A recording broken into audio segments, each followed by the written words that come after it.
Class छोड़ देंगे, PIC अच्छे से पढ़ेंगे और कल चैप्टर 13 या चैप्टर 9 देखती हूँ। Start with the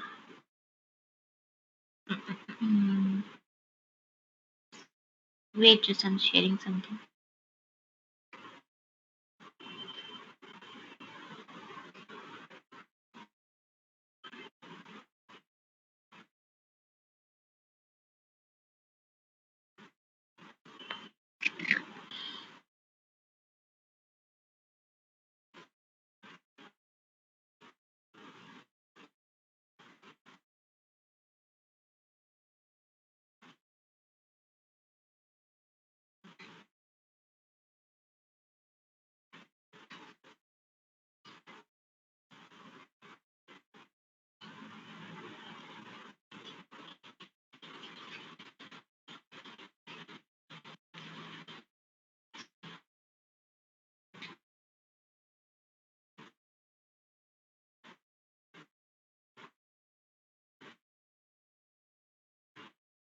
So before moving on to PIC, I just want to remind you certain things what we have learned in previous classes. हमारा माइक्रो प्रोसेसर होता है, हमारे पास कुछ पेरिफेरल डिवाइसेस होते हैं। पेरिफेरल डिवाइसेस को माइक्रो प्रोसेसर की help चाहिए होती है फंक्शनिंग करने में। तो हमारे प्रोसेसर माइक्रो प्रोसेसर के पास एक ऑप्शन होता है, या तो वो हर पेरिफेरल डिवाइस से जाके पूछे कि भाई क्या तुमको मेरी हेल्प चाहिए, क्या तुमको मेरी हेल्प चाहिए, नहीं चाहिए, किसी को नहीं चाहिए तो वो अपना काम करता है, फिर से आके पूछता है क्या तुमको मेरी हेल्प चाहिए। उसको बोलते हैं पोलिंग। पोलिंग के अलावा, because polling is not recommendable, because polling में हमारे सीपीयू का टाइम पूछने में ही चला जाता है आधे से ज़्यादा, और वो प्रोसेसिंग क्या करेगा। तो हमारा डिवाइस स्लो होता है, हमारा डिवाइस एक्सपेंसिव होता है, एंड हमारा डिवाइस फास्ट प्रोसेसिंग नहीं होता, स्लो, उसको स्लो ही बोलेंगे, तो स्लो एंड एक्सपेंसिव हो जाता है। तो हम क्या लेके आए, हम इंटरप्ट्स लेके आए। अब हमारे माइक्रो प्रोसेसर के पास एक INTR पिन हमने उसे दे दी, और अब हमने अपने माइक्रो पेरिफेरल को डिवाइस को बोल दिया कि whenever you want something, I'm just talking in a very layman language, whenever you want something from the microprocessor, just say through that INTR pin। उस INTR पिन के थ्रू बोलो कि भाई तुमको काम करवाना है, माइक्रो प्रोसेसर का काम, हेल्प चाहिए। तो माइक्रो प्रोसेसर उस INTR पिन को चेक करेगा, आपको देखेगा कि क्या आप उसके लिए इतने इंपॉर्टेंट हो कि वो आपको हैंडल करे। अगर आप इंपॉर्टेंट हो तो वो बोलेगा हाँ भाई, वो INTA पिन के थ्रू आपको बोलेगा कि हाँ मैं तुम्हें I will give you service. और अगर तुम उसको माइक्रो प्रोसेसर को लगता है कि मैं ऑलरेडी किसी बहुत इंपॉर्टेंट काम को कर रहा हूँ and you are not that important for me, you that particular peripheral is not important for me, तो उस केस में वो INTA के थ्रू उसको बोलेगा कि नहीं रुक जाओ, मैं अपने ongoing प्रोसेस पे ही काम करूंगा। ठीक है, so this is a general terminology of how interrupts are working through INTR and INTA। अब हमने क्या किया कि अब हमारा माइक्रो प्रोसेसर है। अगर हमारे पास एक माइक्रो प्रोसेसर है और उसमें एक टाइम पे एक ही इंटरप्ट हमारा आ सकता है, so this is a problem, because we don't only have a single peripheral device with us, we can have more than one peripheral devices with us, so we should have some provision so that all the peripheral devices can access to that INTR pin at the same time। so उस case में हमने फिर एक तरीका अपनाया कि चलो भाई एक NAND गेट यूज करते हैं। NAND गेट में INTR पिन लगा देते हैं, NAND गेट को INTR पिन से अटैच कर देते हैं, और उस NAND गेट के जो 8 इनपुट्स हैं उसको पेरिफेरल डिवाइस से अटैच कर देते हैं। तो अब जब भी हमारा कोई पेरिफेरल डिवाइस बोलेगा तो वो NAND गेट को बोलेगा कि NAND gate bring that microprocessor for me. तो अब वो NAND गेट के थ्रू माइक्रो प्रोसेसर के पास उस पर्टिकुलर पेरिफेरल की रिक्वेस्ट जाएगी। ठीक है, अब वो फिर से माइक्रो प्रोसेसर का भी काम यही है कि whether you are important for me और नॉट। अगर इम्पोर्टेंट हो तो आई हैंडल यू, अगर नहीं हो तो I will let you like this, मैं तुम्हें डिसेबल कर दूंगा। ठीक है, तो वो अभी भी बात वही है। अब NAND गेट का क्या था, NAND गेट था थोड़ा महंगा, फिर हमने सोचा चलो डेजी चेन लेते हैं। डेजी चेन में हमारा 3 और गेट्स में हमारा काम हो जा रहा था, बिकॉज हर और गेट का चार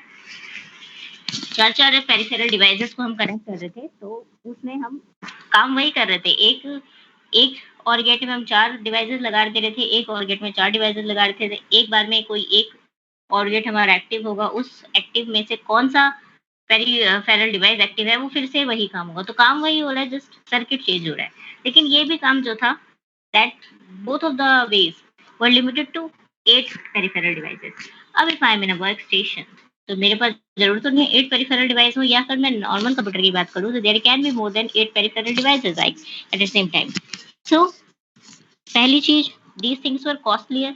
ये जो हमारे डेज़ी चेन या अगर NAND गेट की बात करें तो they were costly and they were limited to some 8 number of peripheral devices at a time can have interrupt, can ask for the service of microprocessor at a time.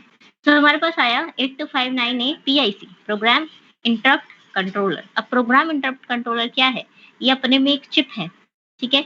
इस chip की कुछ 28 pins की ये chip है और इस 28 की pins की हेल्प से और इसके इंटरनल रजिस्टर्स की हेल्प से अब हम वही काम कर रहे हैं। हम माइक्रो प्रोसेसर को जाके बोल रहे हैं कि some peripheral device needs your help, तो प्रोसेसर चेक करेगा कि whether I want to serve this particular peripheral device or not, if not then it will go. तो अब बीच में जो आ गया है हमारा मीडिएटर जो हो गया है वो पीआईसी हो गया है। अब पीआईसी जो है ना वो थोड़ा सिंपल नहीं है, PIC is very complex because PIC is working faster and PIC is less expensive, but the working of PIC has totally changed. तो हमें पीआईसी की वर्किंग समझनी है। तो सबसे पहले पीआईसी है क्या? PIC is a chip, is a 28 pins chip. 28 pins की एक चिप है। अगर मैं फास्ट हो जाऊं तो लेट मी नो कि मैम थोड़ा स्लो हो जाऊं, क्योंकि मेरे को मेरे घर से ही वो मिला है, क्या बोलते हैं उसको, घर से ही मेरे को फीडबैक मिला है कि बहुत फास्ट बोलती है, ठीक है? तो हमारा जो पीआईसी है इट्स ठीक है, सुनना कितना तेज बोलती है वो। किसकी? यशी की? अच्छा, वो उससे लड़कियां पता नहीं तेज बोलती हो ऐसा लगता है। नहीं मैम, हमारे धीरे भी बोलती हैं। तान्या को देख लो, भूमि को देख लो, बहुत धीरे बोलती है। याशी तो तेज बोलती है, कोई जवाब ही नहीं है उसकी स्पीड का। समझ नहीं पाते ना हम कि सामने वो होता है ना कि वो कंप्यूटर नेटवर्क्स में आप पढ़ के आएंगे ना, पिगी बैकिंग होता था, वो क्या पैकेट रिसीविंग, कौन सी एल्गो होती थी, कौन सी एल्गोरिथम होती थी जिसमें आप पैकेट सेंड कर रहे हो और वो पैकेट एक्सेप्ट कर रहा है, आप पेज सेंड कर रहे हो वो एक्सेप्ट नहीं कर पा रहा है, तो उसमें कुछ कुछ होता था फिर ऐसे कुछ था, पिगी बैंक बैक करके था कुछ ऐसे होता है। क्या नाम? Go back and go back and तो वो just another way of handling the missing packets, ठीक है? तो दिस इज द वे, मतलब कि भाई जो दो नेटवर्क हैं उनका इस तरीके से होना चाहिए कि जिस स्पीड से भेज रहे हो उस स्पीड से एक्सेप्ट भी हो। हाँ, तो वो होता है, तो वो हमेशा ठीक नहीं होता। चलो ठीक है, आई विल बी स्लोअर, मैं थोड़ा सा स्लो बोलूंगी। तो PIC is a chip, which chip is a the name of that chip is, जैसे आपका चिप होती है ना एक माइक्रो प्रोसेसर की चिप, उसी तरीके से आपकी एक पीआईसी की छोटी सी चिप होती है। उसमें 28 पिन्स होती है, हर पिन का कुछ काम होता है, बताएंगे क्या काम होता है। और उस चिप को नाम दिया हमने पीआईसी 8259A PIC, ठीक है? Programmable interrupt controller. You know कि वो क्या कर रही है, वो एक बार में एक से ज्यादा इंटरप्ट्स को माइक्रो प्रोसेसर को दे रही है, ठीक है? एक से ज्यादा पेरिफेरल डिवाइस अब हमारे माइक्रो प्रोसेसर की हेल्प ले पा रहे हैं एक साथ, ठीक है? तो पीआईसी का काम ये है। अब पीआईसी की वर्किंग थोड़ी सी टिपिकल होती है, ठीक है? पीआईसी में you can have 64 interrupt request eight the same time without any extra circuit. सिर्फ पीआईसी की हेल्प से you can have 64 interrupt request. उस केस में क्या होता है, आपके पास एक मास्टर पीआईसी होता है और 8 स्लेव पीआईसीज होते हैं, ठीक है? एक मास्टर पीआईसी हो गया, उसके 8 पिंस हो गई, उन 8 पिंस पे अगेन पीआईसी अटैच्ड होते हैं, ठीक है? और वो जो 8 स्लेव पीआईसीज होते हैं उनकी पिंस पे पेरिफेरल डिवाइस अटैच्ड होते हैं। डायग्राम समझ पा रहे हो कुछ तरीके से? आपका देखो माइक्रो प्रोसेसर है, माइक्रो प्रोसेसर की आईएनटीआर पिन है, उस आईएनटीआर पिन से एक मास्टर 8259 कनेक्ट है, ठीक है? वो मास्टर 8259 से जिसके 8 इनपुट्स हैं, उन इनपुट से आउटपुट ऑफ 8 पीआईसीज कनेक्टेड है, ठीक है?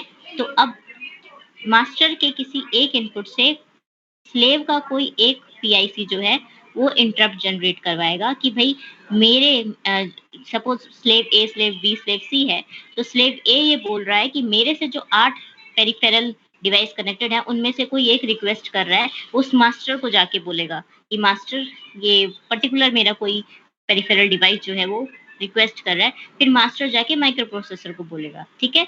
सो मास्टर एंड स्लेव में जस्ट इतना ही डिफरेंस आया कि you can have more than 8 interrupts at a time without any extra circuit. With the help of PICs, you can now have 64 interrupt requests at the same time. Okay बाकी जो priority कैसे होती है, कौन सी handle होगी, अगर बहुत सारी आ गई एक साथ में तो कौन सी पहले हैंडल होगी, कौन सी हैंडल नहीं होगी, कौन सी हमें छोड़ देनी है, वो सारी प्रोग्रामिंग अब हम बताऊंगी, अब हम करेंगे। ठीक है, ठीक है। तो इसमें आपको तीन चीजें इंपॉर्टेंट थी लर्न करनी है। एक द पिंस, पिंस के बारे में रटना नहीं है, बस समझना है। समझ लोगे ना अच्छे से तो रट तो खुद जाओगे। रटना क्या है इसमें, initialization words and command words. देखो एक इसकी आपको डिस्क्रिप्शन, द डिस्क्रिप्शन ऑफ 8259 है, अच्छे से पढ़नी है। और एक आपको इसकी प्रोग्रामिंग अच्छे से पढ़नी है। प्रोग्रामिंग वाला पार्ट आप रट सकते हो, डिस्क्रिप्शन वाला पार्ट मैं आपको बहुत अच्छे से समझाऊंगी, प्रोग्रामिंग वाला पार्ट भी समझाऊंगी, बट उसमें रटना पड़ेगा ही पड़ेगा। उसमें बड़े सारे टर्म्स है, तो थोड़ा रट्टे मार के दिमाग में घुसा लोगे तो रट जाएगा। ठीक है, तो सबसे पहले चलते हैं जर्नल डिस्क्रिप्शन। एक सेकेंड रुको, मेरे घर में बड़ा शोर मचता है। मम्मी,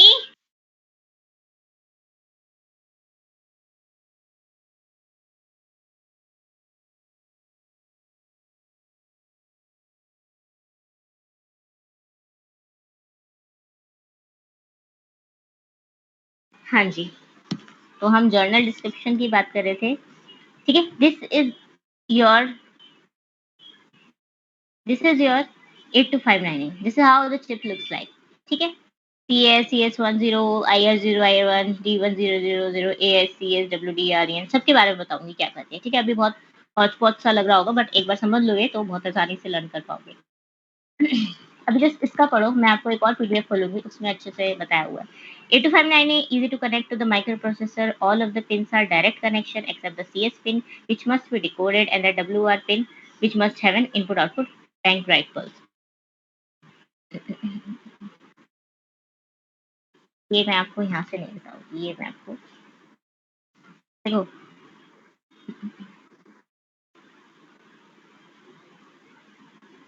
8259 ए कहाँ गया,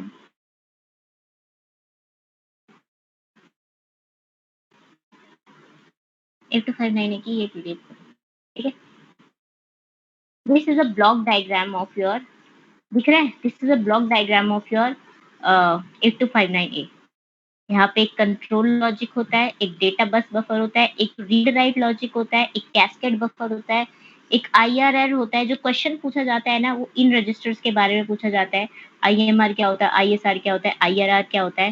क्वेश्चन एक ये भी आता है कि what are ICWs and OCWs। तो क्वेश्चन इस दो तरीके से आते हैं। ठीक है, तो एक बार ब्लॉक डायग्राम समझ लोगे ना, तो you will be able to रट्टा दोज पिन। उन पिन का रट्टा मारने में आसान होगा, बाकी पिन का रट्टा मारना नहीं है, पिन कोई पूछता नहीं। तो जर्नल वर्किंग बताती हूँ क्या होता है। दिख रहा है ना, तो सपोज देखो, सपोज ये 88259 है, पहले मैं पिन समझाऊँ, पिन समझा देती हूँ। सपोज ये है IR0, IR1, IR2, IR3, IR4, IR5। ठीक है, इन पिन्स की हेल्प से, इन वाली पिन्स की हेल्प से आपके पास एक कोई भी पेरिफेरल डिवाइस रिक्वेस्ट करता है। सपोज IR0, IR1, IR2 इन सब पे कोई पेरिफेरल डिवाइस कनेक्टेड है, और इन पिन्स की हेल्प से रिक्वेस्ट आती है 8259 के पास कि some peripheral device request the interrupt. ठीक है, अब सबसे पहले हमारे पास उसके लिए, अब हमें कैसे पता चलता है कि किसी पर्टिकुलर पेरिफेरल डिवाइस ने इंटरप्ट रिक्वेस्ट मांगी है। हमारे पास एक IRR रजिस्टर होता है, interrupt request register. IRR register की वैल्यू होती है 00000। अब जब भी कोई इंटरप्ट, जब भी कोई पेरिफेरल डिवाइस इंटरप्ट को रिक्वेस्ट करता है, तो उसकी कॉरस्पॉन्डिंग बिट जो है वो सेट हो जाती है।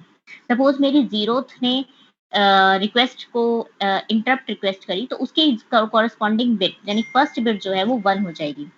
ठीक है, अगर मेरी 5 फोर्थ ने करी, तो फोर्थ कॉरस्पॉन्डिंग बिट जो है वो 1 हो जाएगी। और इन दिस वे एक से ज्यादा बिट भी मेरी 1 हो सकती है। ठीक है, मेरी 0, 1, 2, 3, 4 साथ में एक साथ 1 हो सकती है। तो मेरा IRR जो है वो ये स्टेटस बताता है कि कितने पेरिफेरल डिवाइस जो है वो इंटरप्ट रिक्वेस्ट कर रहे हैं।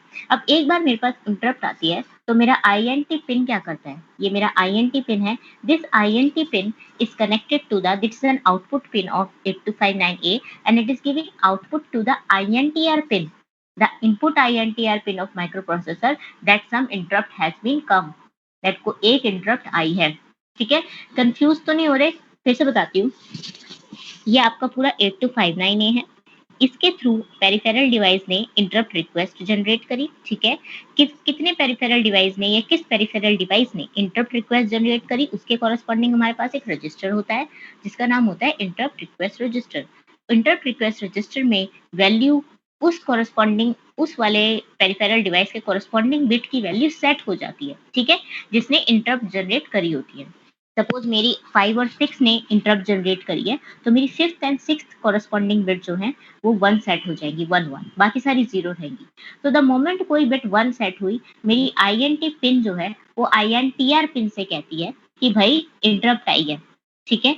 तो मेरी INTR पिन, अब जब मेरे माइक्रो प्रोसेसर को पता चला कि कोई INTR कोई INT कोई पिन आ रही है, तो वो जाके बोलेगा ठीक है, आई एम हैंडलिंग योर, INTA के थ्रू बोलेगा कि ठीक है, आई एम हैंडलिंग योर इंटरप्ट, मैं इंटरप्ट लेने के लिए तैयार हूँ। तो INTA में इसके INTA इनपुट के थ्रू वो कंट्रोल लॉजिक 8259 को बताएगा कि the interrupt is being processed. Next step क्या होता है, अब IR0, IR1, IR2 अगर बहुत सारी इंटरप्ट एक साथ आ रखी हैं, अगर बहुत सारे पेरिफेरल डिवाइस एक साथ इंटरप्ट रिक्वेस्ट कर रहे हैं, तो ऑब्वियसली सबको तो एक साथ नहीं भेज सकते, ठीक है। तो 8259 ने क्या करता है, 8259 ने प्रायोरिटी रिजॉल्वर की हेल्प से उनमें से चेक करता है कि कौन सी प्रायोरिटी, कौन सी इंटरप्ट की प्रायोरिटी हाईएस्ट थी, ठीक है।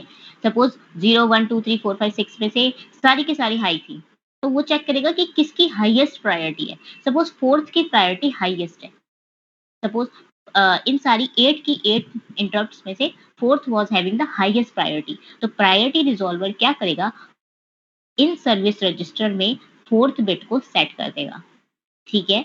तो now we have two registers, अब one register is giving us the status of the number of interrupts we have, and other register is giving us the status of which interrupt is being processed, ठीक है। सो यहाँ पे जो status है हमारे interrupts का और यहाँ पे जो स्टेटस है उसमें यही डिफरेंस है कि यहाँ वाली इंटरप्ट्स जो हैं दे आर बीइंग हैंडल्ड, उनको हैंडल किया जा रहा है, और ये वालियों को अभी थोड़ी देर के लिए रोका जा रहा है, कम से कम एक साइकिल के लिए, तो ठीक है, नेक्स्ट में इनको देखा जाएगा।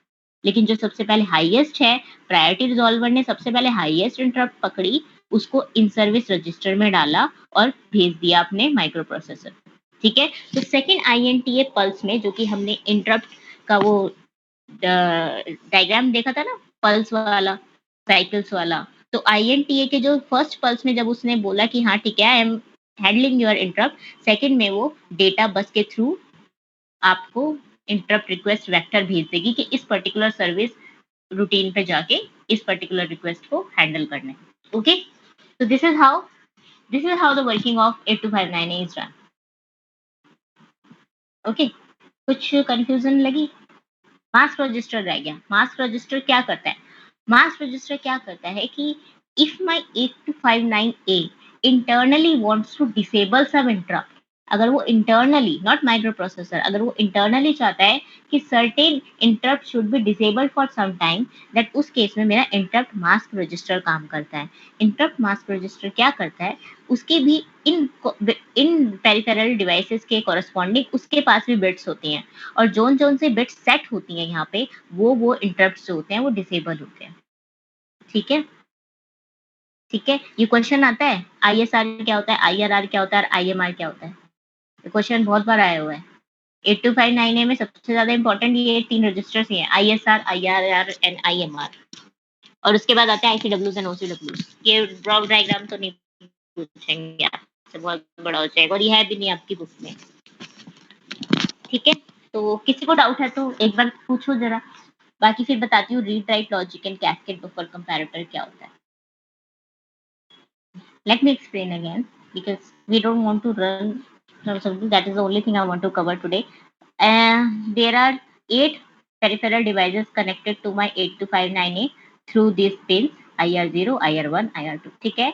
At some time all these peripheral device or some of these peripheral device can request an interrupt service procedure, मतलब वो interrupt request कर सकते हैं। In that case my IRR will set the corresponding bit of the peripheral devices that are requesting for an interrupt। तो उस case में मेरे IRR में मेरा IRR ये स्टेटस बताता है कि मेरे कौन कौन से पेरिफेरल डिवाइस जो है वो इंटरप्ट को रिक्वेस्ट कर रहे हैं। इंटरप्ट आते ही मेरा INT जो है वो INTR को एक सिग्नल भेज देता है कि इंटरप्ट आ रही हैं। अगर इंटरप्ट हैंडल हो रही है तो वो प्रायोरिटी रिजॉल्व करके जिस जिस इंटरप्ट की सबसे हाईएस्ट प्रायोरिटी होती है उसको ISR में भेज देता है, और ISR की हेल्प से उसी वाली इंटरप्ट का जो वेक्टर होता है वो हमारे माइक्रो प्रोसेसर के पास चला जाता है। ओके, तो इस तरीके से हमारी इंटरप्ट हैंडल होती है। फिर जब मेरे माइक्रो प्रोसेसर के पास इंटरप्ट पता है उसे कौन सी है, उसका वेक्टर नंबर उसको पता है, उसको सर्विस प्रोसीजर का एड्रेस पता है, तो बस उसको तो बस हैंडल करना है। ठीक है, so this is how my 8259 work. Come to the general description of this. एक बार हम इसकी डिस्क्रिप्शन पढ़ लेते हैं। 8259 इज डिवाइस, ये छोड़ो, इंटरप्ट रिक्वेस्ट रजिस्टर। अगर आप बुक से ज्यादा इनको पढ़ोगे ना तो ये ज्यादा बेटर है। मैंने ये सर्च करी थी तो this is far more better explanation as given in your book. Book में इतना कुछ अच्छे से एक्सप्लेन किया ही नहीं हुआ। The interrupt eight the IR input line. अब मैं जस्ट वो पढ़ रही हूँ, जस्ट मैं रीड कर रही हूँ लाइन बाय लाइन, जो मैंने अभी आपको बताया है कहानी की तरह। ठीक है, एक बार पढ़ लो तो समझ आ जाएगा। The interrupts at the IR input lines are handled by the two register in cascade, the interrupt request register and the in service register. Okay, IRR is used to store all the interrupt label which are requesting service, and ISR is used to store all the interrupt label which are being serviced. IRR और ISR में यही difference है कि ISR में उस वो corresponding bit set होती है, वो पेरिफेरल डिवाइस की बिट सेट होती है जिसकी सर्विस हो रही होती है या जिसकी इंटरप्ट हैंडल हो रही होती है, और IRR में उन सभी पेरिफेरल डिवाइस की बिट सेट होती है जो रिक्वेस्ट कर रहे होते हैं इंटरप्ट को। तो as per the priority basis पे ISR में वो बिट भेज दी जाती है। ओके, फिर आता है हमारा IMR। IMR is also a very important register. IMR stores a bit which masks the interrupt lines to be masked. The IMR operates on the IRR, masking of a higher priority input. देखो IMR सिर्फ ये करता है कि if your 8259 wants some interrupt to be internally disabled, not by the microprocessor, but अगर कुछ ही interrupt को internally disable करना चाहता है तो उस केस में वो IMR रजिस्टर को यूज करता है। तो IMR रजिस्टर क्या करता है, वो देखता है कि कौन कौन सी बिट जो है IRR में सेट है। अगर उनमें से कोई पर्टिकुलर ऐसा डिवाइस है जिसकी इंटरप्ट को उसे डिसेबल IMR में उस डिसेबल बिट उस वाली बिट को सेट कर देते हैं। ठीक है, तो इस केस पे फिर आपकी प्रायोरिटी लिस्ट से जो प्रायोरिटी रिजॉल्वर होता है, प्रायोरिटी रिजॉल्वर से वो वाली बिट जो है, वो वाला डिवाइस जो है वो बाहर हो जाता है जिसके कॉरस्पॉन्डिंग IMR बिट सेट होती है। Okay, priority resolver is checking two registers at a time. If your IMR is set to some bit and if that particular bit is also set to the IRR, दोनों अगर दोनों जगह set हैं तो priority की race से वो वाली पर्टिकुलर पेरिफेरल डिवाइस जो है वो बाहर हो जाता है। ठीक है, तो इन दिस वे 8259 जो है वो इंटरनली इंटरप्ट्स को डिसेबल कर सकता है। फिर आता है INT। INT पिन क्या करती है, मैंने आपको बताया the output goes directly to the CPU interrupt input. ठीक है, फिर आता है आपका INTA interrupt acknowledge. INTA pulses will cause the 8259 to release vectoring information onto the data bus. The format is depend on the system mode microprocessor of the 8259। ये छोड़ो, just इतना देखो कि INTA की हेल्प से आप एक बार एक्नॉलेज करते हो कि okay I am handling the interrupt, and दूसरी साइकिल में you are just asking for the interrupt the vector interrupt vector value, जिससे आपको सर्विस प्रोसीजर की वैल्यू पता चल जाएगी। तो जो हमारी डेटा बस होती है ना, वो डेटा बस का काम यही होता है कि it's giving the address of the service procedure for the interrupt that is to be handled. तो नेक्स्ट आता है हमारा data bus. They are bidirectional 8 bit buffer होते हैं, is use to interface the 8259 to the system data bus. Control words and status information are transfer through the data bus buffer. Okay, so जब हमारे data bus क्या है, जब हमारा data होती है, जब हमारा इंटरप्ट हैंडल हो रहा है, अब मेरे को पता है कि मेरे कौन सी इंटरप्ट हैंडल होनी है, उस इंटरप्ट से रिलेटेड जो इंटरप्ट सर्विस प्रोसीजर का एड्रेस होगा वो मुझे माइक्रो प्रोसेसर को भेजना होता है, that is being sent to the data bus buffer. Okay, फिर आता है हमारा read write control logic. Read write control logic क्या करता है, Function of this block is to accept output commands from the CPU. It contains the initialization command word and operation command words. This is just another thing which is very important in 8259A. पूछा जाता है, कम पूछा जाता है, but पूछा जाता है कि what are ICWs and what are OCWs. After this pin diagram, pin description will go to that directly. Okay, हम ICWs and OCWs के बारे में पढ़ेंगे. तो रीड राइट लॉजिक की हेल्प से आपके ICWs एंड OCWs को सेट किया जाता है आपके 8259 में. ओके, चिप सेलेक्ट क्या करता है कि अगर ये लो है, it's active low pin, so whenever it's 0 your 8259 will be enabled, whenever it's 1 it will be disabled. तो इन केस अब आपका जैसे INTR पिन को डिसेबल इनेबल करते थे ना आप लोग, तो इस केस में आपका चिप सेलेक्ट इनेबल डिसेबल हो जाएगा. अभी भी INTR पिन को ही सेट करोगे और INTR पिन को सेट करते ही आपका चिप सेलेक्ट जो है वो इनेबल डिसेबल हो सकता है, हो जाए. ठीक है, INTR को डिसेबल कर देते तो चिप सेलेक्ट डिसेबल हो जाएगा, INTR को इनेबल कर दे तो चिप सेलेक्ट इनेबल हो जाएगा उसकी को, और उससे रिफ्लेक्टिवली आपका 8259 इनेबल एंड डिसेबल हो जाएगा. ठीक है, right and read. Write and read are two pulses which are used to write something to the CPU. ठीक है, enable the CPU to write the control words to the 8259 और read की help से हम जो CPU है वो read करता है IRR, ISR एंड IMR के रजिस्टर्स को. ठीक है, a low on this input enables the 8259 to send the status of interrupt register, service register, mask register, service register and request register. ठीक है, तो राइट के केस में CPU is writing some control words ICWs and OCWs. ठीक है, and read के case में CPU is taking the status of those three registers. Next आता है आपका AO is used for handling some ICWs and OCWs that will be covering in जब हम ICWs and OCWs के बारे में पढ़ेंगे. तो this was the print description of your 8259. This is how your block diagram looks. उसके बाद हमारा आता है cascade buffer comparator. Cascade buffer comparator क्या होता है? कैस्केड बफर कंपैरेटर में जब आपका ये जर्नली हमारा तब यूज होता है जब our 8259 is working in a master and slave environment. तो उसमें हमारा क्या होता है कि हमारा कैस्केड जो बफर कंपैरेटर होता है ये वाला, this particular part is storing the IDs of all the 8259As in the circuit.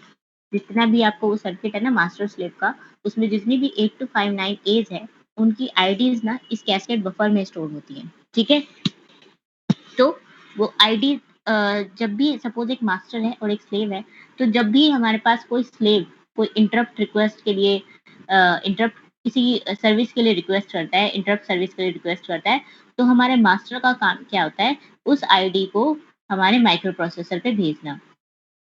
ठीक है, माइक्रो प्रोसेसर को भेजना कि ये पर्टिकुलर स्लेव जो है इसको सर्विस चाहिए. तो फिर हमारा तो CAS और जो कैस्केडिंग लाइंस होती हैं, ये 3 इनपुट्स होते हैं.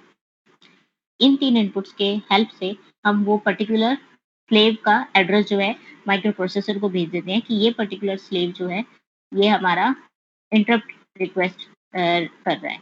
और उसी तरीके से स्लेव मास्टर ही माइक्रो प्रोसेसर से इंफॉर्मेशन लेके कि माइक्रो प्रोसेसर जो बाद में डेटा रिटर्न करता है कि whether it's handling the interrupt और whether it's asking for the interrupt service procedure, तो उस स्लेव को CAS लाइंस के थ्रू ही उसको वापस से आउटपुट देता है कि yes your data is being your interrupt is being processed.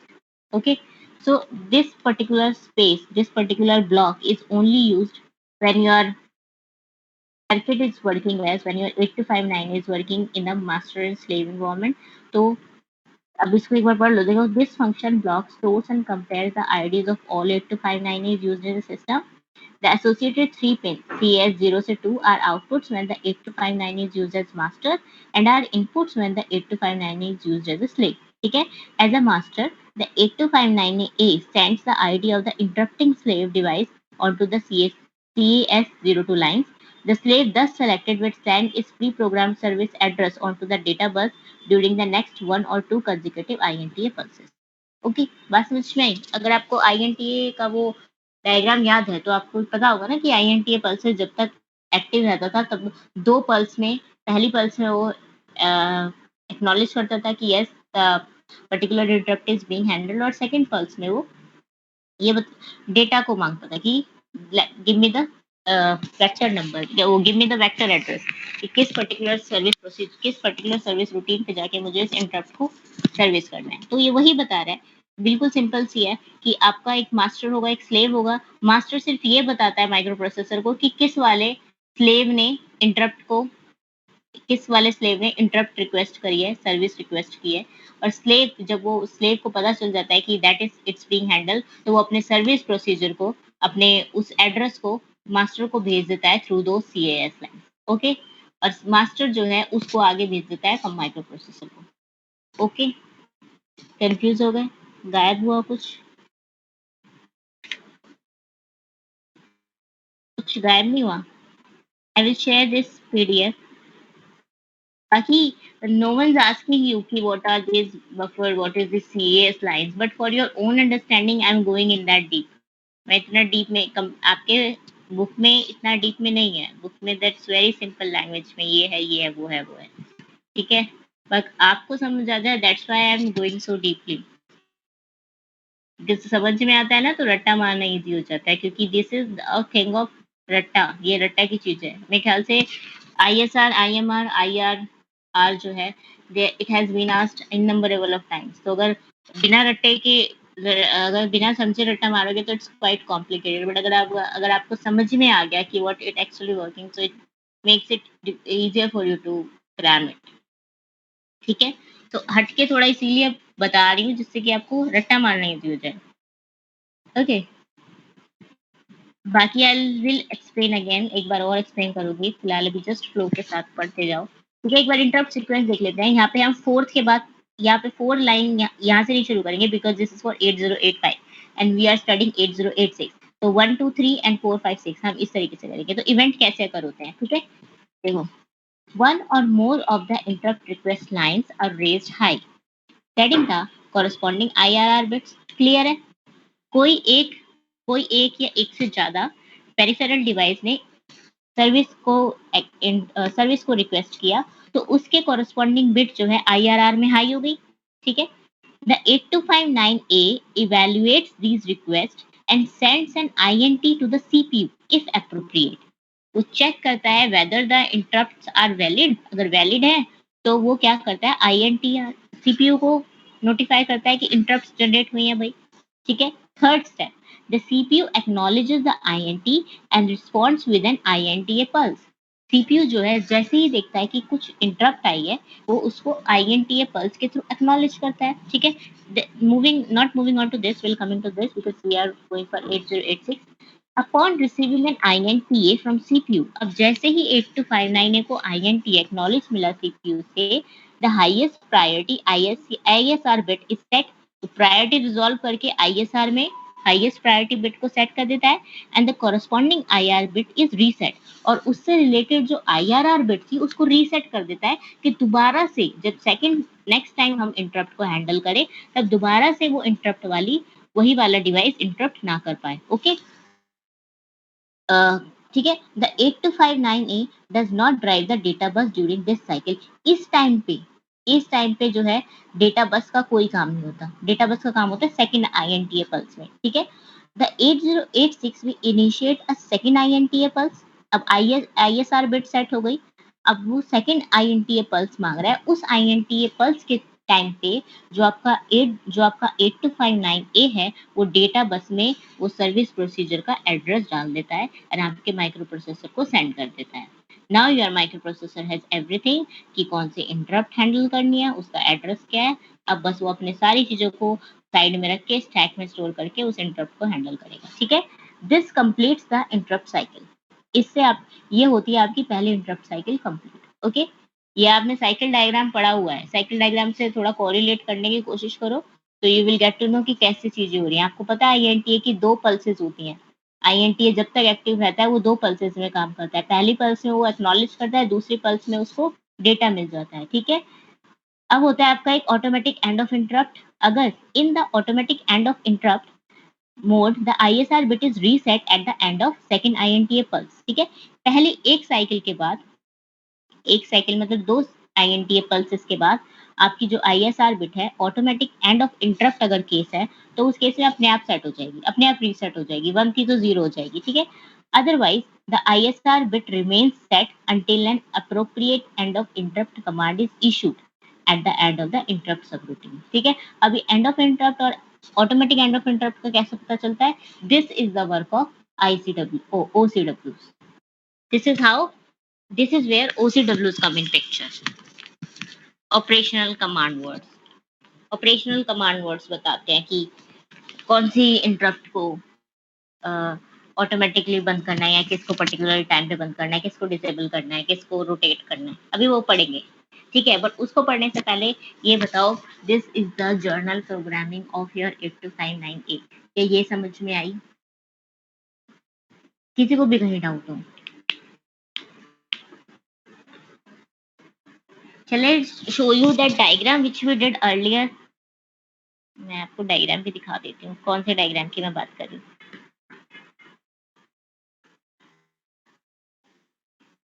हाँ, ये वाले डायग्राम की मैं बात कर रही हूँ। ठीक है, पहले पल्स में एक्नॉलेज हो गया, दूसरे पल्स में डेटा चला गया, वेक्टर नंबर। ठीक है, it's a simple diagram, but now you can correlate it with the 8259A working. So I think it's easier to understand it now. Unless you have not understand the working of 8259A. In that case, I'm here. Let me know.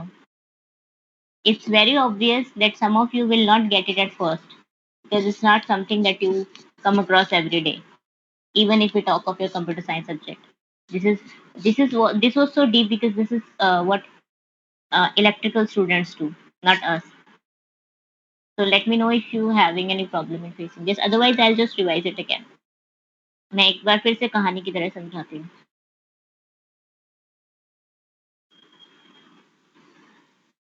ये है मेरा 8259A, ये है उसकी 8 pins.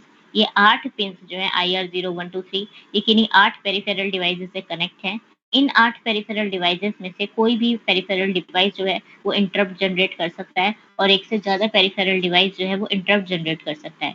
Suppose मेरे कुछ peripheral device ने interrupt generate करी, जैसे ही इंटरप्ट जनरेट हुई मेरे IRR में वो वाली बिट्स जो है वो सेट हो गई। अब जैसे ही मेरी बिट सेट हुई, मेरे INT को लगा कि अब मुझे इंटरप्ट भेजनी है माइक्रो प्रोसेसर को। उसने INTR को बोला कि भाई इंटरप्ट आई है। INTR पिन ने INTA सिग्नल भेजा कि ठीक है, मैं हैंडल करने को तैयार हूँ। INT पिन ने जैसे ही उसको पता चला कि एक्नॉलेज हो गई है and now we are being processed, उसने IN प्रायोरिटी रिजॉल्वर की हेल्प से हाईएस्ट प्रायोरिटी वाली इंटरप्ट निकाल के ISR में डाल दी। ISR में डाल दी का मतलब उसके कॉरेस्पॉन्डिंग बिट को हाई कर दिया। ठीक है, उसने उससे पहले ये भी चेक किया कि क्या वो हाईएस्ट प्रायोरिटी वाली मास्क्ड तो नहीं थी। अगर मास्क्ड थी तो सेकंड हाईएस्ट प्रायोरिटी वाली दिखेगा। ठीक है, और इसी तरीके से जितनी भी मास्क वाली होंगी उनको इग्नोर कर देगा। ठीक है, अगर सपोज मास्क नहीं थी और जोन सी भी निकल गई, जोन सी भी हाईएस्ट प्रायोरिटी वाली थी, वो ISR में चली जाएगी। ISR में जाते ही मेरी सेकंड INTA पल्स के टाइम पे मैं अपने डेटा बस में उसका सर्विस प्रोसीजर का एड्रेस डाल दूंगी। ठीक है, और that's how my interrupt is processed. ठीक है, कैस्केड बफर का काम क्या होता है? कैस्केड बफर के काम में मेरा एक जब मेरे एक से ज़्यादा 8259 होते हैं, तो मेरा जो मास्टर स्लेव होता है वो इस कैस्केड बफर के थ्रू काम करता है। मेरा मास्टर जो होता है वो स्लेव से अब मेरे पास क्या है? अब मेरे पास सिर्फ 2 लेवल ऑफ इंटरेक्शन नहीं है, माइक्रो प्रोसेसर और 8259 के बीच का ही इंटरेक्शन नहीं है। अब मेरे पास 3 लेवल ऑफ इंटरेक्शन है। The interaction between micro processor and 8259 and master 8259A and microprocessor and master 8259A and slave 8259A. Okay, so for that uh, second level of interaction I'm using this. Okay, so यहाँ पे अगर मेरा कोई यहाँ पे जितनी भी ID store होती हैं तो मास्टर क्या करता है? मास्टर चेक करता है, कंपेयर करता है सारी आईडीज को, चेक करता है को कौन से वाले स्लेव ने जो है इंटरप्ट रिक्वेस्ट करी, उस वाले स्लेव की एड्रेस जो है वो माइक्रो प्रोसेसर को भेज देता है CAS लाइन के थ्रू। और जैसे ही पता चलता है कि ओके इंटरप्ट हैंडल हो रही है, तो जो स्लेव वाला होता है वो इन लाइंस के थ्रू मास्टर को सारा डेटा भेज देता है कि ये था सर्विस, ये थी रिक्वेस्ट, ये वाली पेरिफेरल डिवाइस था, ये वाली इंटरप्ट सर्विस प्रोसीजर था, और मास्टर जो है वो फर्दर आगे माइक्रो प्रोसेसर को भेज देता है। ओके, ठीक है, चलो ठीक है, अगर कोई डाउट नहीं है किसी को तो let's move on to the ICWs and OCWs. ICWs and OCWs are totally रट्टे वाला चीज.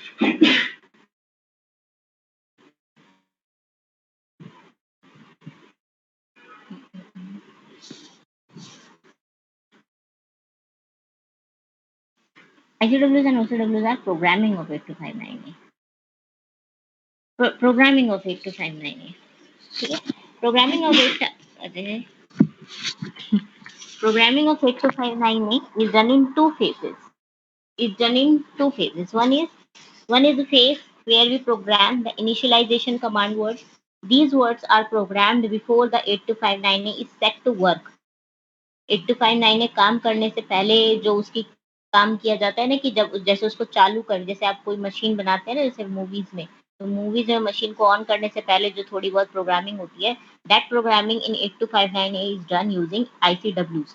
Once your 8259A start working, the ongoing process programming is done through OCWs. So one is your initialization command words and other is your operational command words. So in between the 8259 is working with the microprocessor, in between जो changes होते हैं they are done with the OCWs.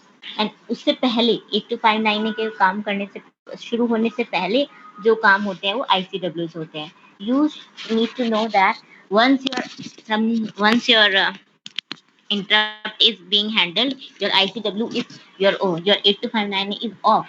Next time it's on, again your ICWs can be programmed and again your OCWs can be programmed. तो एक बार programme हो गए, ये नहीं कि पूरे टाइम के लिए, जिंदगी के लिए खत्म हो गया. हर बार जब भी आपका चिप सेलेक्ट ऑन ऑफ होता है, आपके ICWs and OCWs will be programmed. Okay, so 8259 is programmed by initialization and operation command word. Just reading. Initialization command words are programmed before the 8259 is able to function in the system, dictate the basic operation of the 8259A, and operation command words are programmed during the normal course of the operation. OCWs control the operation of the 8259A. Okay. Before initialization command words are selected, अब A0 pin थी ना, उसका काम यही होता है कि जब for initialization command words are selected when A0 pin is logic 1. अगर आपका A0 में logic 1 है तो आपके ICWs जो है वो select होते हैं. If a single 8259 is used in a system, only ICW1, ICW2 and ICW4 must be programmed. ICW3 को छोड़ सकते हो. ठीक है, अगर सिंगल मोड में चल रहे हो, अगर कैस्केड मोड में नहीं चल रहे, मतलब मास्टर स्लेव नहीं है, तो उस केस में अगर सिर्फ एक ही 8259A है तो सिर्फ 3 इनिशियलाइजेशन कमांड वर्ड जरूरी होते हैं. एक होता है ICW1, एक होता है 2 और एक होता है 4. अगर आपका कैस्केड मोड नहीं है तो उस केस में ICW मस्ट बी प्रोग्राम्ड. ठीक है, वो अगर आपका कैस्केड मोड है, सिंगल मोड नहीं है, तो ICW3 को भी प्रोग्राम करना पड़ता है. ओके, तो पहली चीज हो गई, आपका A0 पिन में 1 होना चाहिए, तभी आपके इनिशियलाइजेशन कमांड वर्ड सेलेक्ट होंगे. एक बार आपके इनिशियलाइजेशन कमांड वर्ड सेलेक्ट हो गए, फिर हमें ये देखना होता है कि कितने सेलेक्ट करने हैं, क्या ICW3 चाहिए या नहीं चाहिए. तो वो डिपेंड होता है कि कैस्केड मोड है या सिंगल मोड है. सिंगल मोड है तो ICW3 को प्रोग्राम नहीं करना है, और अगर कैस्केड मोड है तो ICW3 को भी प्रोग्राम करना है. ठीक है, अब इनका प्रोग्राम क्या होता है, अब हमें वो देखना है. ICW1 प्रोग्राम बेसिक ऑपरेशन जो होते हैं 8259 को उनको करता है. सेलेक्ट अ सिंगल और cascade operation by programming the SNGL bit. ठीक है, ICW1 में एक SNGL बिट होती है. These are registers and registers are nothing in microprocessor but combinations of ones and zeros. ठीक है, और उन ones and zeros की जो पोजीशन होती है, that is determining some particular operation. For example, if you'll see the ICW1 register, the SNGL bit is selecting whether your 8259A is single mode और cascade mode. अगर single mode है तो ठीक है, अगर cascade mode है तो उस केस में आपका ICW3 भी प्रोग्राम होगा. So ICW1 से हमें पता चलता है कि हमारा single mode है या cascade mode है. ओके, एंड ICW1 तो हमारा हर केस में प्रोग्राम होगा. तो अगर किसी ने सबसे पहले हमारा ICW1 प्रोग्राम हुआ, और ICW1 जब हमारा प्रोग्राम हुआ तो उसी में हमने बता दिया कि इट्स अ कैस्केड मोड, तो वी नो कि हमें ICW3 भी प्रोग्राम करना है. Okay, if cascade operation is selected, ICW3 must also be program. ICW1 की ही एक पिन होती है LTIM बिट, तो डिटरमाइन कर दिया है whether interrupt request are positive edge trigger और लेवल ट्रिगर. पता है आपको कि पॉजिटिव एज ट्रिगर और लेवल ट्रिगर के बीच में डिफरेंस क्या, किन दो इंटरप्ट्स के बीच में डिफरेंस हो रहा है ये?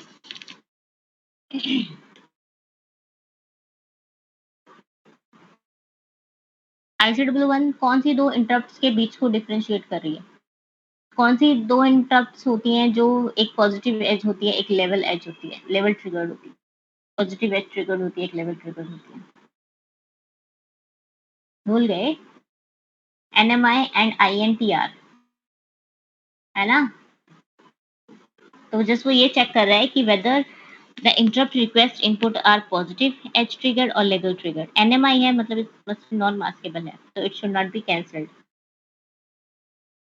Okay, and if it should not be cancelled, then your microprocessor will have no option of cancelling it. It will always handle it. Okay, so this is how you're designing. अब पता चल गया ना कि 8259 को हर इंटरप्ट से पहले अगर वर्क काम करवाते हो तो यू शुड नो कि ये पता ना चाहिए कि एनएमआई के थ्रू इंटरप्ट जाएगा या आईएनटीआर के थ्रू इंटरप्ट जाएगा। ओके, बात है आपका ICW2 selects the vector number used with the interrupt request input. वो वेक्टर नंबर सेलेक्ट करता है। देखो ये डिपेंड करता है आपने कि किस किस पॉइंट पे या किस पोर्ट पे आपने अपना जो 8259 है वो अटैच किया है। तो इफ प्रोग्रामिंग 8259 है so it function at vector location 8h or 0fh, place 0 at into this command word।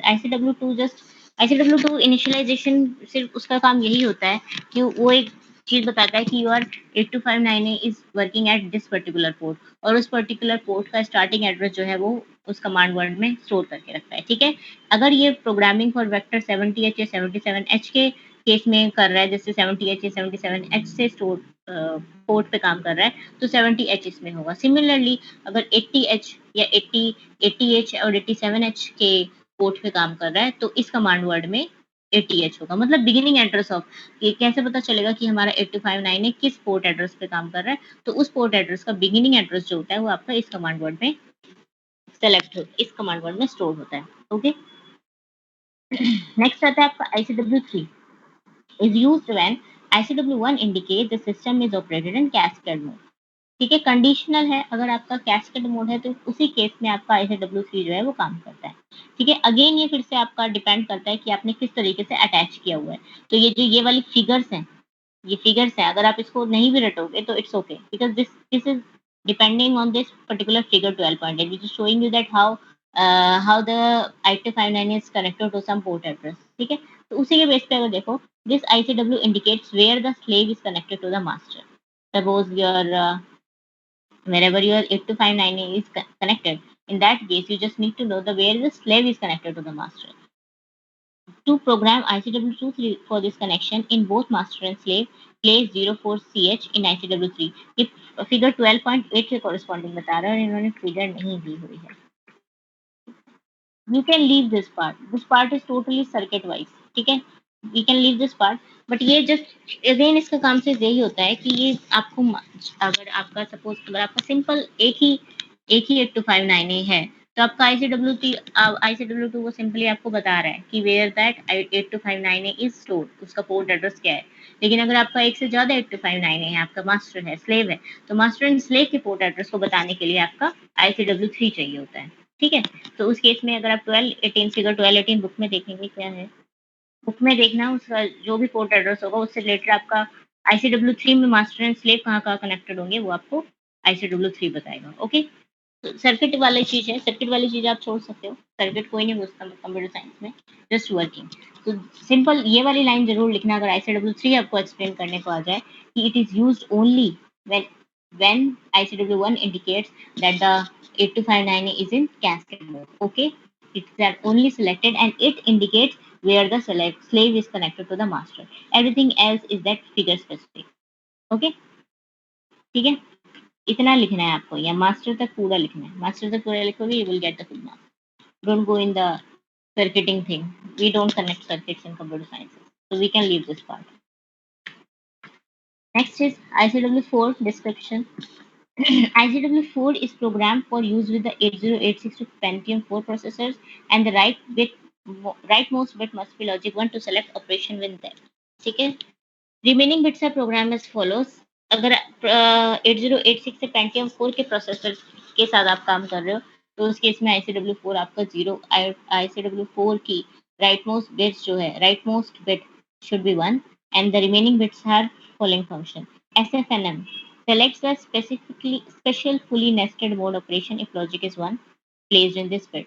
ठीक है, buffer and MS, buffered and master slave are used together to select buffered operation or non-buffered operation to the 8259 as a master or slave. अब आप अगर कोई particular 8259 है तो whether it is used as buffered, whether it is used as slave or master, that will be determined by this particular buff and MS bit. Okay, ICW4 एक register है, उसकी उसका डायग्राम ना आपको उसमें दिया होगा, बुक में पता नहीं, बहुत क्लियर सा डायग्राम नहीं दिया हुआ, और 8259 में भी बहुत, जो मैंने आपको पीडीएफ दिखाई उसमें भी बहुत क्लियर सा नहीं दिया हुआ।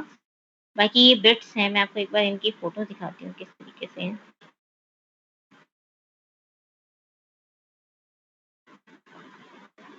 ICW1 है, ये ICW2 है, ये ICW3 है, ये ICW4 है। ठीक है, so this must be 1, right most जो है वो 1 होनी चाहिए। अगर 1 है तो 8086 और पेंटियम 4 तक के माइक्रो प्रोसेसर्स के लिए है, और अगर 0 है तो 8085, जो कि हमारे में नहीं है, हम 859 पढ़ते हैं। ठीक है, 85 is a microcontroller I guess. फिर आता है AEIO, AEO1, ये वाली डोंट केयर होती है। फिर होता है आपका SFNM, SFNM आपका चूज करता है whether it's a special fully nested mode और not special fully nested mode.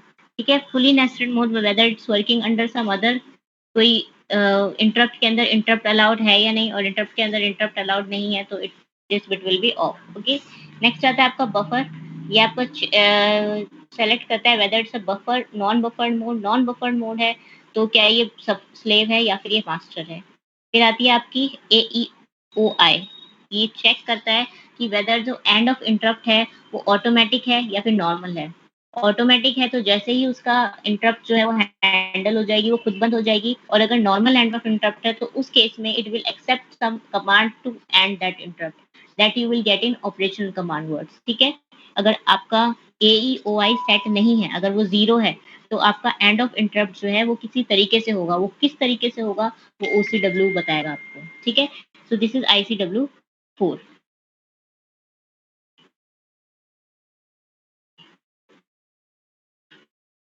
ठीक है, AEOI selects an automatic or normal end of interrupt. The end of interrupt of command OCW are used only if AEOI mode is not selected by ICW4. OCW2 जो operational command words का second command word होता है, that is OCW2, वो सिर्फ तभी select होता है जब आपका AEOI में ऑटोमेटिक एंड ऑफ इंटरप्ट नहीं होता। एंड ऑफ इंटरप्ट समझ रहे हो ना, कि सपोज जैसे कि मेरी कोई पर्टिकुलर इंटरप्ट थी, वो भी हैंडल हो रही है, उसका हैंडल हो गया, तो उस केस में वो अपने आप बंद हो जाए, मतलब उसकी बिट जो है वो रीसेट हो जाए। ठीक है, वो खत्म हो जाए, नेक्स्ट टाइम वो फिर से ना इंटरप्ट करे, तो वो होता है automatic end of interrupt. And of interrupt के केस में जब हम नहीं चाहते कि ऑटोमेटिक एंड हो, तो उस केस में हम चाहते हैं कि किसी पर्टिकुलर वे में एंड हो। ठीक है, वो पर्टिकुलर वे क्या होता है वो हमें OCW2 बताता है। तो OCW2 तभी सेलेक्ट किया जाता है जब हमारा ऑटोमेटिक एंड ऑफ इंटरप्ट जो है वो ऑफ होता है, जब हमारा ICW4 में 0 होता है। ठीक है, अब आता है आपके ऑपरेशन कमांड वर्ड्स। तो ये थे आपके ICW1। ICW4 में अगर आपने देखा तो सिंपल सिंपल चीजें थी। ICW1 आपको ये बता रहा है कि आपका कैस्केड मोड है या सिंगल मोड है। तो फाइन नहीं, रजिस्टर्स के थ्रू देख लो। ये रहा आपका ICW1। ICW2 आपको ये बता रहा है कि आपका जो इंटरप्ट आई है वो लेवल ट्रिगर्ड है या एज ट्रिगर्ड है। फिर आपका सिंगल है या कैस्केड मोड है, दो होते हैं इसमें। ठीक है, ICW4 नीडेड है या नहीं नीडेड है, these are again something these things are not given in your program। ये वाली बिट छोड़ सकते हो। The two main bits are the ICW1 selects whether your ICW3 will be processed or not, whether it's a cascade mode or single mode, or whether the interrupt that is occurring, the interrupts that will occur is level triggered interrupt or edge triggered interrupt। फिर आता है आपका ICW2। ठीक है, ICW2 की help से, ICW2 में सिर्फ आप इतना करते हो कि आप ये बताते हो कि आपका स्लेव जो है, वो आपका जो 8259 है, उसका वो कौन से बफर पे काम कर रहा है, वो कौन से पोर्ट पे काम कर रहा है।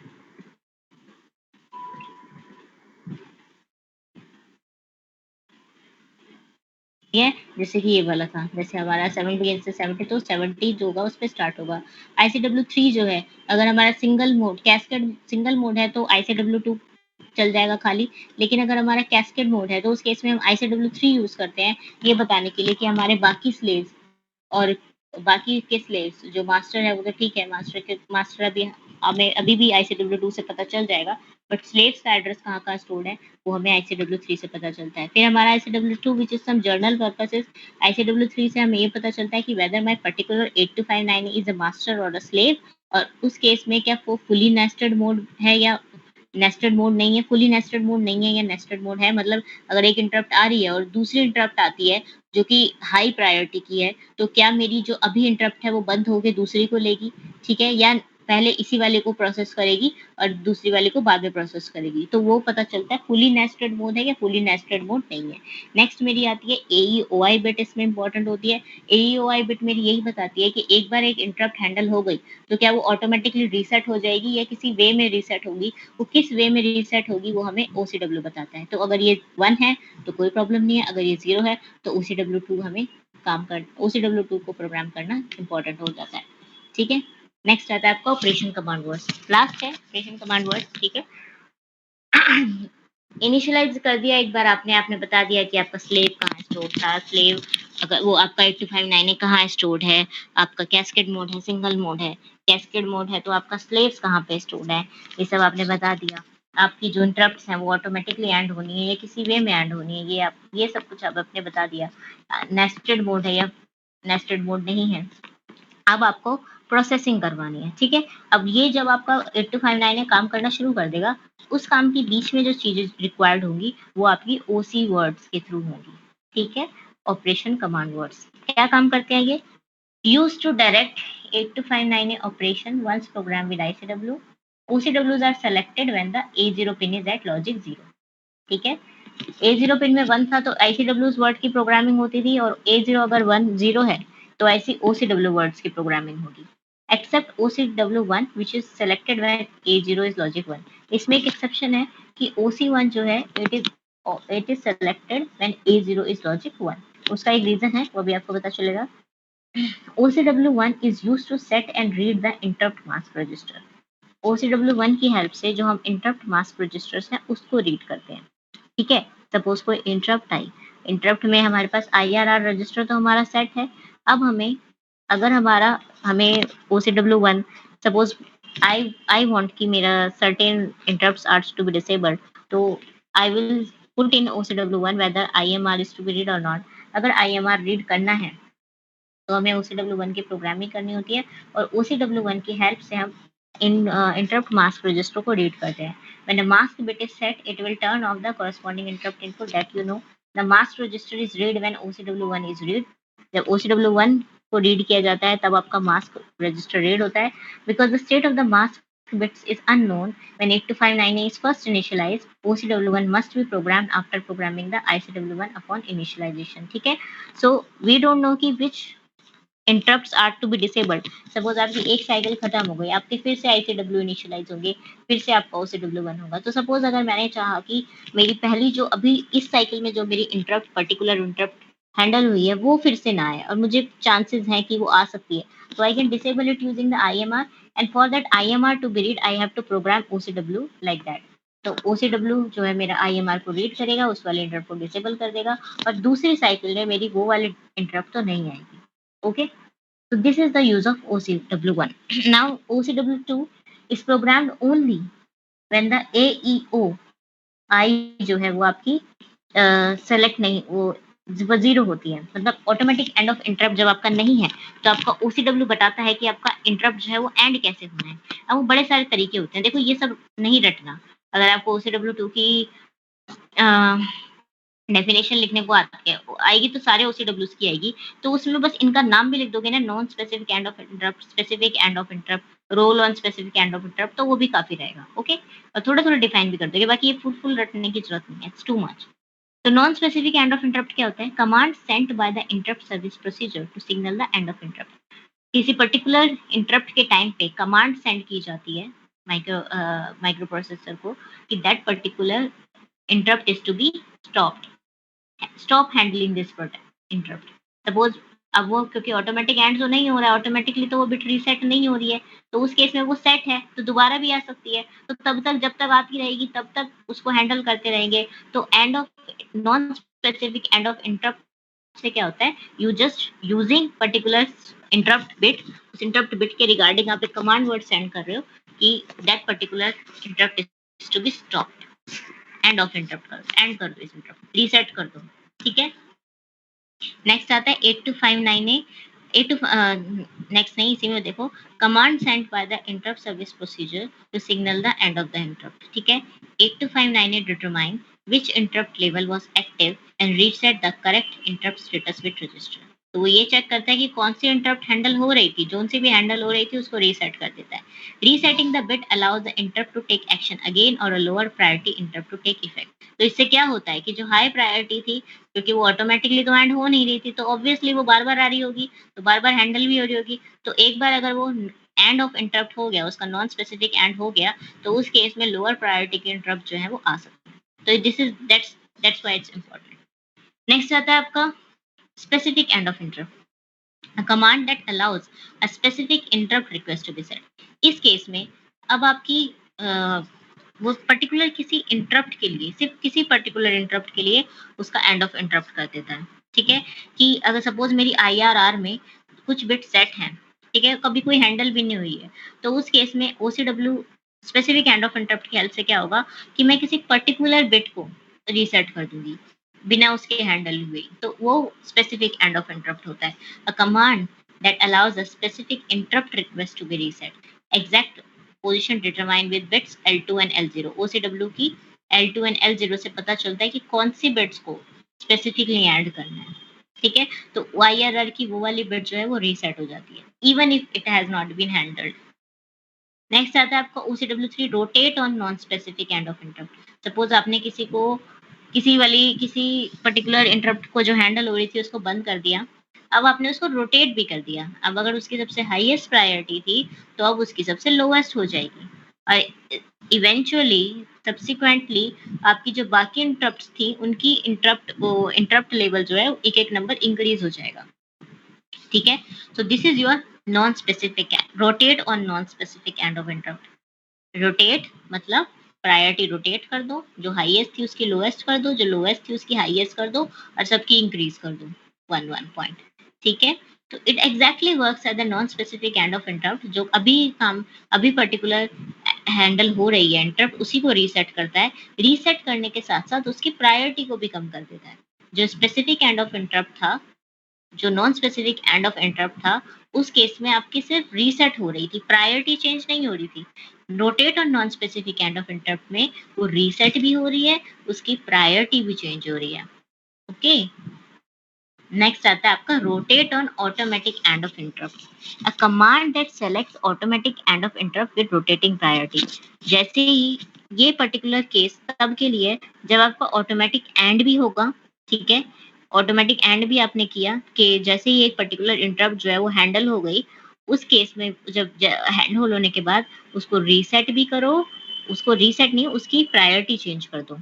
तो अगर अब वो सेट भी है, अगर अब वो 1 भी है, तो उस केस में भी उसको हैंडल नहीं किया जाएगा, क्योंकि उसकी प्रायोरिटी लोएस्ट हो चुकी है, और उससे ऊपर वाली प्रायोरिटी की obviously there will be so many interrupts available there। Okay, so rotate on automatic end of interrupt must only be sent to the 8259 since if this mode is desired, if this mode must be turned off, use the clear command। ये mode आप नहीं भी choose कर सकते, but इसमें होता यही है कि अगर कोई इंटरप्ट आपकी भी हैंडल हो रही है और उसका ऑटोमेटिकली एंड कर रहे हो, ये आपको OCW के थ्रू ही बताना पड़ेगा, क्योंकि ICW वाले ऑटोमेटिक के केस में सिर्फ वो ऑटोमेटिक एंड करता है, उसकी प्रायोरिटी नहीं चेंज करता। बट अगर आपको ऑटोमेटिक एंड के साथ उसकी प्रायोरिटी भी चेंज करवानी है तो you will have to use OCW। तो प्रायोरिटी क्या होगा कि अभी भी वो बिट सेट हो सकती है, 1 हो सकती है, रिक्वेस्ट कर सकती है, बट वो हैंडल होगी या नहीं वो डिपेंड करेगा उसकी प्रायोरिटी पे। अगर उससे रिलेटेड अभी भी प्रायोरिटी किसी की हाई नहीं होगी, वो की जो केस होगा ही नहीं, क्योंकि उसकी लोएस्ट हो गई, तो there will be other higher priority level interrupts there। Okay, so this is your OCW2। now होता है आपका OCW3। OCW3 select register to be read, operation of the special mask register and poll command।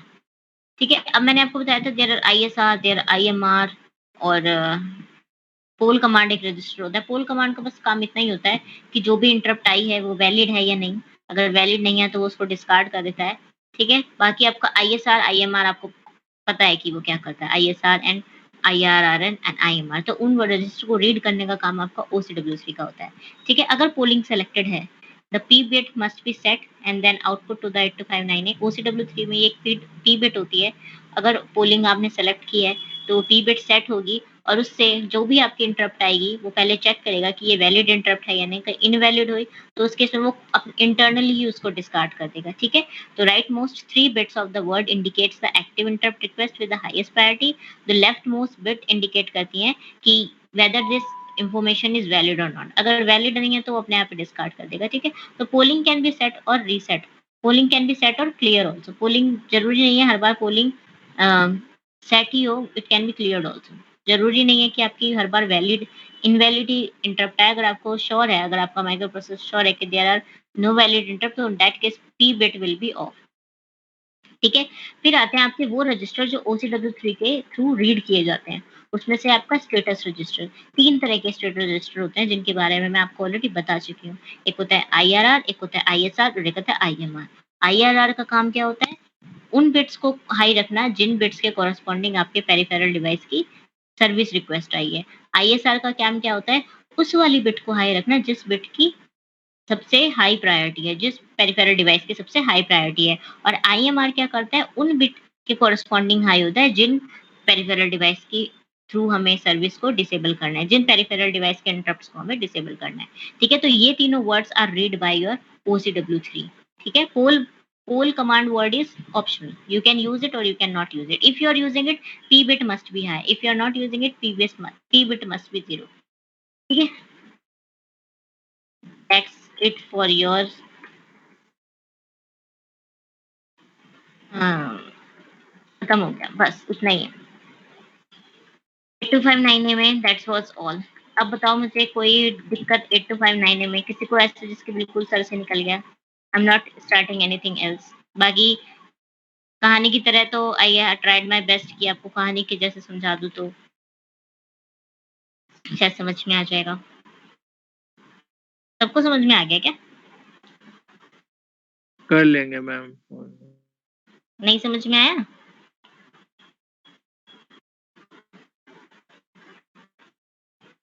अच्छा ये बताओ कि कहीं भी दिक्कत नहीं आई? अभी तो लग रहा है कि अभी सब कुछ आ गया है, हाँ ठीक है, और नहीं आया तो कर लेंगे। जब भी हाँ करो। मैम थोड़ा। हाँ, हाँ ठीक है, ठीक है, ठीक है, कोई बात नहीं। मेरे वर्ड्स याद रखना कि कहाँ-कहाँ क्या था। ठीक है। अब मैं तुमको ये बताती हूँ कि तुम लोगों को कहाँ-कहाँ एम्फसाइज़ करना है। तुम लोगों को एम्फसाइज़ करना है ISS क्या होता है, ISR क्या होता है, IRR क्या होता है, IMR क्या होता है, ठीक है। उसके बाद आप लोगों को एम्फसाइज़ करना है ICWs क्या होते हैं, OCWs क्या होते हैं। अटैचिंग में मत घुस जाना, ठीक है। कोई नहीं पूछता आपसे कि किस पोर्ट एड्रेस पे आपने डिवाइस अटैच किया है, ठीक है। That is for the electrical students का काम होता है, कंप्यूटर साइंस के स्टूडेंट्स का काम है। तो दैट यू कैन एकदम से डिस्कार्ड कर सकते हो। कौन सी चीज़ आप एकदम छोड़ सकते हो वो है आपकी सर्किटिंग। सर्किट छोड़ देना। ब्लॉक डायग्राम करना हो, अगर इसका रटना हो ब्लॉक डायग्राम, तो इससे रटना, अपने बुक वाले से मत रटना। मैं ये शेयर कर दूंगी आपके साथ। और बाकी जो आपको चीज़ दिल से लर्न करनी है वो है ICW, OCW एंड आपके 3 रजिस्टर्स। ओके। और जो आपको सिर्फ दिमाग में रखना है कि चीज़ काम कैसे होती है वो है मेरी डिस्क्रिप्शन, जो मैंने आपको डिस्क्रिप्शन बताई। ठीक है। वो ध्यान रखना कि कैसे आपके पास इंटरप्ट आती है, कैसे वो प्रायोरिटी उसकी रिजॉल्व होती है, फिर कैसे माइक्रो प्रोसेसर के पास जाती है, फिर कैसे माइक्रो प्रोसेसर एक्नॉलेज करता है, फिर सेकंड साइकिल में डेटा उसके पास चला जाता है। ठीक है। वो सब चीज़। ओके। तो एक कहानी याद रखना डिस्क्रिप्शन के लिए। पिन्स मत रटना, पिन्स कोई नहीं पूछता, no one is gonna ask you कि ये D0 से D7 की पिन्स क्या करती हैं, कोई नहीं पूछेगा। बस उनको कहानी की तरह याद रखना कि हाँ वो पिन्स का काम क्या होता है। रटना क्या है बाय हार्ट आपको ICW, OCW and ISS, ISR, IRR and IMR। Okay. Question उठा लेना, इनसे ज्यादा क्वेश्चन नहीं पूछोगे। Okay. So I think this is enough for today. अब जितने भी हमारे चैप्टर्स है ना, उसमें सब कुछ ऐसा ही है। सर्किट की डायग्राम्स मतलब थोड़ा डिस्क्रिप्शन है, हार्डवेयर डिस्क्रिप्शन ही है। तो थोड़ा पेशेंस रखना। हार्डवेयर डिस्क्रिप्शन थोड़ा सा टफ होता है सच, बट उसमें कंसेप्चुअल से ज़्यादा आपको क्रैमिंग करनी पड़ती है चीज़ों की। I will let you know कि which part to leave straight away and which part to emphasize on. Okay, so are we okay? किसी कोई डाउट नहीं, एक बार डाउट हो तो पूछ लो यार। बाकी I am taking attendance students. कौन बात गया? ठीक है। I hope you are preparing chapter 4 and 6 for the next test, which is to be on 15th of October. If I am going good with my syllabus, I'll revise those chapters too and keep your doubts handy with you. What else I can say? Okay, bye. Thank you, class. ज़्यादा sir पे घुस गया हो तो एक बार घर जाके ज़रूर पढ़ना। आज पढ़ लोगे तो आई गेस दिमाग में प्लास्टर्ड हो जाएगा। मैम घर पे ही है। हाँ, मतलब घर, अरे हाँ, घर जाके बस इस लैपटॉप से हट के पढ़ लेना। पढ़ लोगे ना एकदम, सर मुझसे एकदम डाउट पूछेंगे तो तुमको रट जाएगा। क्योंकि समझ के रटोगे ना तो यार अच्छा रहेगा। रट तो तुम मुझे पता है लोगे, समझ के रटोगे ना तो इजीली रट पाओगे, वरना कितना रटो। ये वाले बच्चों ने रटना नहीं आता होता है उन्हें। और ये एक ऐसा सब्जेक्ट है जिसमें आपको कुछ चीज़ें रटनी है और कुछ चीज़ें कंसेप्चुअली लर्न करनी है। तो कंसेप्चुअली मैंने आपको बता दिया और मैंने ये भी बता दिया कि रटना क्या है। लर्न करके रखना, इजीली रट पाओ। ओके, बाकी I am open for doubts. आज पूछो, कल पूछो, कोई प्रॉब्लम नहीं है। जब भी ये चैप्टर खुद पढ़ो तब पूछो, I have no problem. Okay, let's, और बाकी हम टेस्ट लेंगे तो we will cover this chapter again. We are only left with 9, 10, 11, 18 and 13। 18 is easy और 9, 10, 11 and 13 are like this only, ऐसे ही है मुझे। ठीक है, so okay, bye, thank you so much. Have rest, take lunch, play Among Us, whatever.